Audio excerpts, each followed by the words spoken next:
Why would a seller sell seller finance? Isn't that super risky? Well, I'm here to tell you 6 reasons why they might.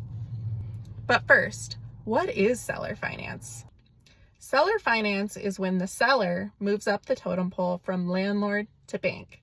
They sell the property, but instead of the buyer going out and getting a loan from the bank, the seller becomes the bank. Payments are made directly to the seller every month to pay down that principal balance. Which brings me to reason number 1, monthly income. If you are a seller and you would like to have money in your pocket every month, truly passive income, this is a great way to do it.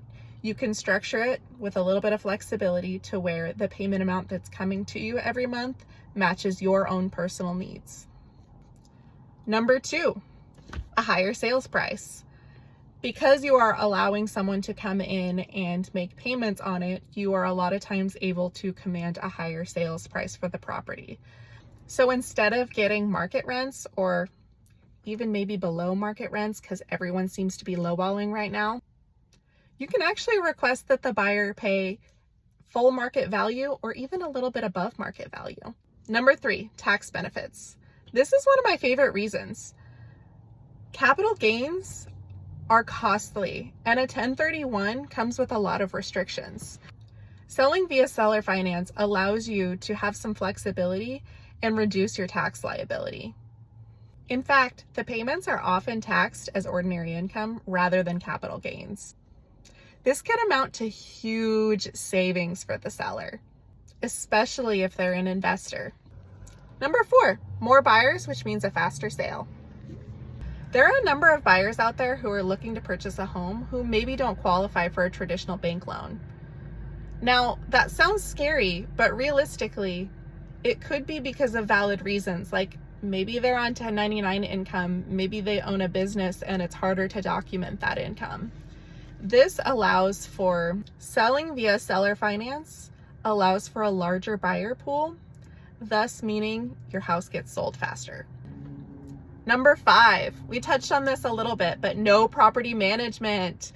It's no secret that being a landlord comes with a lot of repairs, maintenance, management, staying on top of things. But when you sell via seller finance, you're not responsible for any of that. All of the maintenance and repairs go to the buyer from day one.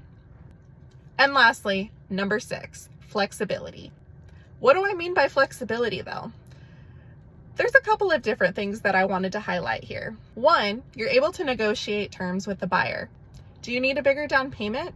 Or maybe you need a bigger monthly amount? Or maybe you just want good returns on your money and you want to charge a higher interest rate.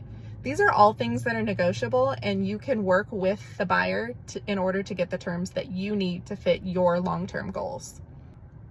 Additionally, what some sellers do is they sell via seller finance and then later sell the note. This allows them to cash out on some of that capital that's held up. This allows them to get a lump sum of cash if they need it in the future. So in essence, by selling via seller finance, the sellers aren't just doing the buyer a favor.